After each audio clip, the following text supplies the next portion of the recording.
question sa inyong dalawa. Bahala kayo kung sinong gustong sumagot una. May mga nagsasabi kasi na syempre yung peak ng karera, no? Nasa hanggang mga 35, minsan mga 36, 37. Do you think naaagawan ninyo ng pwesto yung ibang deserving?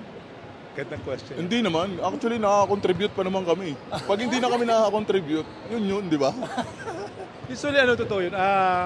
Sa akin kasi, yung pwesto na yan, kailangan paghirapan mo eh. Oo. Kumbaga, kasi kami naghahirap din kami. Hindi lang ibig sabihin na ganito na yung, yung age namin or whatsoever, na kailangan ibigay na namin sa, Kasi nung bata kami, pinaghirapan namin pumunta doon sa pwesto na to. Kumbaga, kailangan namin magtrabaho, mag-sacrifice, para lang makuha yung pwesto na yan. So, kumbaga, yun din, advice sa mga bata, kailangan pagsikapan din nila. Kumbaga, kailangan mahalin nila yung trabaho nila, pagsikapan nila para mapunta din sila sa ganitong sitwasyon.